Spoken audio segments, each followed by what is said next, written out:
Hello, ਸਤਿ ਸ਼੍ਰੀ ਅਕਾਲ ਜੀ। ਸਵਾਗਤ ਹੈ ਜੀ ਤੁਹਾਡਾ ਆਪਣੇ ਚੈਨਲ 'ਤੇ। ਅੱਜ ਆਪਾਂ ਤੁਹਾਡੇ ਲਈ SST ਮਾਸਟਰ ਕੈਡਰ ਦੀ ਇੱਕ ਨਵੀਂ ਕਲਾਸ ਲੈ ਕੇ ਹਾਜ਼ਰ ਹੋਏ ਹਾਂ। ਇਸ ਕਲਾਸ ਦੇ ਵਿੱਚ ਆਪਾਂ ਕਮਿੰਗ ਆਫ ਮੁਸਲਿਮਸ ਬਾਰੇ ਪੂਰੀ ਡਿਟੇਲ ਦੇ ਵਿੱਚ ਪੜ੍ਹਾਂਗੇ, ਜੋ ਕਿ ਤੁਹਾਡਾ SST ਮਾਸਟਰ ਕੈਡਰ ਦਾ ਇੱਕ ਬਹੁਤ ਇੰਪੋਰਟੈਂਟ ਟੌਪਿਕ ਹੈ। ਤਾਂ ਸੈਸ਼ਨ ਨੂੰ ਲਾਸਟ ਤੱਕ ਦੇਖਿਓ, ਇੱਕ ਵੀ ਫੈਕਟ ਤੁਹਾਡੇ ਮਿਸ ਕਰਨ ਵਾਲਾ ਨਹੀਂ ਹੈ। ਇਸ ਤੋਂ ਪਹਿਲਾਂ ਆਪਣੇ SST ਮਾਸਟਰ ਕੈਡਰ ਦੇ ਕਈ ਸੈਸ਼ਨ ਆਲਰੇਡੀ ਅਪਲੋਡ ਹੋ ਚੁੱਕੇ ਨੇ, ਜਿਨ੍ਹਾਂ ਦੇ ਵਿੱਚ ਆਪਾਂ ਮੋਸਟ ਇੰਪੋਰਟੈਂਟ ਟੌਪਿਕ ਨੇ ਜੋ ਤੁਹਾਡੇ ਸਿਲੇਬਸ ਦੇ ਨਾਲ ਰਿਲੇਟਡ ਨੇ, ਉਹ ਸਾਰੇ ਟੌਪਿਕ ਆਪਾਂ ਪੂਰੇ ਡਿਟੇਲ ਦੇ ਵਿੱਚ ਕਵਰ ਕੀਤੇ ਨੇ। ਜੇਕਰ ਤੁਸੀਂ ਉਹ ਦੇਖਣਾ ਚਾਹੁੰਦੇ ਹੋ ਤਾਂ ਮੈਨੂੰ ਤਾਂ ਲਿੰਕ ਇਸ ਵੀਡੀਓ ਦੇ ਡਿਸਕ੍ਰਿਪਸ਼ਨ ਦੇ ਵਿੱਚ ਪਾ ਦੇਣਾ, ਤੁਸੀਂ ਜਾ ਕੇ ਦੇਖ ਲੈਣਾ। ਅਦਰਵਾਈਜ਼ ਤੁਸੀਂ ਆਪਣੇ ਚੈਨਲ 'ਤੇ ਵਿਜ਼ਿਟ ਕਰੋ, ਪਲੇਲਿਸਟ ਦੇ ਵਿੱਚ ਜਾਓ, ਉੱਥੇ ਤੁਹਾਨੂੰ ਆਲ ਸਬਜੈਕਟਸ ਦੀਆਂ ਵੀਡੀਓਜ਼ ਸੀਰੀਜ਼ ਵਾਈਜ਼ ਲੱਗੀਆਂ ਮਿਲ ਜਾਣਗੀਆਂ, ਜਾ ਕੇ ਦੇਖ ਸਕਦੇ ਹੋ ਅਤੇ ਆਪਣੀ ਤਿਆਰੀ ਵਧੀਆ ਤਰੀਕੇ ਨਾਲ ਕਰ ਸਕਦੇ ਹੋ। ਜੇਕਰ ਤੁਸੀਂ ਚਾਹੁੰਦੇ ਹੋ ਕਿ ਮੇਰੀਆਂ ਵੀਡੀਓਜ਼ ਤੁਹਾਡੇ ਤੱਕ ਪਹੁੰਚ ਰਹਿਣ ਤਾਂ ਚੈਨਲ ਨੂੰ ਸਬਸਕ੍ਰਾਈਬ ਕਰ ਲਿਓ, ਬੈਲ ਆਈਕਨ 'ਤੇ ਪ੍ਰੈਸ ਕਰ ਲਿਓ, ਤਾਂ ਕਿ ਆਉਣ ਵਾਲੀਆਂ ਵੀਡੀਓਜ਼ ਦੇ ਨੋਟੀਫਿਕੇਸ਼ਨ ਤੁਹਾਡੇ ਤੱਕ ਪਹੁੰਚਦੇ ਰਹਿਣ ਅਤੇ ਤੁਹਾਡੀ ਤਿਆਰੀ ਵਧੀਆ ਤਰੀਕੇ ਨਾਲ ਚੱਲਦੀ ਰਹੇ। ਅੱਜ ਦਾ ਜੋ ਆਪਣਾ ਸੈਸ਼ਨ ਹੈ, ਇਸ ਸੈਸ਼ਨ ਦੇ ਵਿੱਚ ਆਪਾਂ ਕਿੰਗਸ ਐਂਡ ਦੇਅਰ ਕਿੰਗਡਮਸ 700 AD ਤੋਂ ਲੈ ਕੇ 1200 AD ਤੱਕ ਜਿੰਨੇ ਵੀ ਮੁਸਲਿਮ ਇਨਵੇਡਰ ਆਏ ਹੈ ਉਹਨਾਂ ਬਾਰੇ ਆਪਾਂ ਡਿਟੇਲ ਦੇ ਵਿੱਚ ਪੜ੍ਹਾਂਗੇ। ਤਾਂ ਸੈਸ਼ਨ ਨੂੰ ਲਾਸਟ ਤੱਕ ਜ਼ਰੂਰ ਦੇਖਿਓ, ਕਿਉਂਕਿ ਇਹਨਾਂ ਦੇ ਵਿੱਚੋਂ ਕੋਈ ਵੀ ਕੁਐਸਚਨ ਤੁਹਾਨੂੰ ਡਾਇਰੈਕਟ ਪੇਪਰ ਦੇ ਵਿੱਚ ਦੇਖਣ ਨੂੰ ਮਿਲ ਸਕਦਾ। ਤਾਂ ਸਟਾਰਟ ਕਰਦੇ ਹਾਂ ਆਪਣਾ ਅੱਜ ਦਾ ਸੈਸ਼ਨ ਅੱਜ ਦੀ ਪਹਿਲੀ ਸਲਾਈਡ ਦੇ ਨਾਲ। ਅੱਜ ਦਾ ਜੋ ਆਪਣਾ ਟੌਪਿਕ ਹੈ, ਇਹਦੇ ਵਿੱਚ ਆਪਾਂ ਕਿੰਗਸ ਐਂਡ ਦੇਅਰ ਕਿੰਗਡਮਸ 700 AD ਤੋਂ ਲੈ ਕੇ 1200 AD ਤੱਕ ਜਿੰਨੇ ਵੀ ਕਿੰਗ ਹੋਏ ਨੇ, ਜਿੰਨੇ ਵੀ ਮਤਲਬ ਬਾਹਰੋਂ ਆਪਣੇ ਇਨਵੇਡਰ ਹਮਲਾਵਰ ਆਏ ਨੇ, ਉਹਨਾਂ ਬਾਰੇ ਆਪਾਂ ਡਿਟੇਲ ਦੇ ਵਿੱਚ ਪੜ੍ਹਾਂਗੇ। ਇਸ ਤੋਂ ਜਿਹੜਾ ਆਪਣਾ ਪ੍ਰੀਵੀਅਸ ਸੈਸ਼ਨ ਸੀ, ਉਹਦੇ ਵਿੱਚ ਆਪਾਂ ਪੜ੍ਹ ਕੇ ਆਏ ਹਾਂ ਗੁਪਤਾ ਸਾਮਰਾਜ ਬਾਰੇ। ਠੀਕ ਹੈ ਜੀ, ਗੁਪਤ ਸਾਮਰਾਜ ਬਾਰੇ ਆਪਾਂ ਪੜ੍ਹ ਕੇ ਆਏ ਹਾਂ ਉਹਦੇ ਵਿੱਚ, ਤਾਂ ਉਹ ਤੁਸੀਂ ਜ਼ਰੂਰ ਦੇਖਿਓ। ਠੀਕ ਹੈ ਜੀ, ਤਾਂ ਆਪਾਂ ਸਟੈਪ ਬਾਏ ਸਟੈਪ ਚੱਲ ਰਹੇ ਹਾਂ। ਜੇਕਰ ਤੁਸੀਂ ਵਧੀਆ ਤਰੀਕੇ ਨਾਲ ਇਹਨੂੰ ਸਮਝਣਾ ਚਾਹੁੰਦੇ ਹੋ ਤਾਂ ਤੁਸੀਂ ਸਾਰੇ ਸੈਸ਼ਨ ਆਪਣੇ ਪਲੀਜ਼, ਤੁਹਾਨੂੰ ਇਹ ਰਿਕੁਐਸਟ ਹੈ ਕਿ ਤੁਸੀਂ ਸਾਰੇ ਅਟੈਂਡ ਕਰਕੇ ਆਇਓ, ਤਾਂ ਤੁਹਾਨੂੰ ਵਧੀਆ ਤਰੀਕੇ ਨਾਲ ਉਹਦੀ ਸਮਝ ਆਊਗੀ। ਠੀਕ ਹੈ ਜੀ, ਤਾਂ ਇਸ ਤੋਂ ਪਹਿਲਾਂ ਜਿਹੜਾ ਆਪਾਂ ਕਰਕੇ ਆਏ ਉਹ ਕਰਕੇ ਆਏ ਆਪਾਂ ਗੁਪਤਾਜ਼ ਬਾਰੇ। ਠੀਕ ਹੈ ਜੀ, ਤਾਂ ਗੁਪਤਾ ਜਿਹੜੀ ਡਾਇਨੈਸਟੀ ਸੀ ਉਹਨੂੰ ਆਪਾਂ ਗੋਲਡਨ ਏਜ ਕਹਿੰਦੇ ਹਾਂ। ਹਿਸਟਰੀ ਦੇ ਵਿੱਚ ਉਹਨੂੰ ਗੋਲਡਨ ਏਜ ਮੰਨਿਆ ਜਾਂਦਾ। ਕਿਉਂ ਮੰਨਿਆ ਜਾਂਦਾ? ਕਿਉਂਕਿ ਉਸ ਟਾਈਮ 'ਤੇ ਬਹੁਤ ਇੰਪੋਰਟੈਂਟ ਬਿਲਡਿੰਗਸ, ਬਹੁਤ ਇੰਪੋਰਟੈਂਟ ਯੂਨੀਵਰਸਿਟੀਜ਼ ਅਤੇ ਬਹੁਤ ਰਿਚ ਲਿਟਰੇਚਰ ਦਾ ਮਤਲਬ ਜਿਹੜਾ ਆਪਾਂ ਕਹਿ ਸਕਦੇ ਹਾਂ ਕਿ ਹੋਂਦ ਵਿੱਚ ਆਇਆ।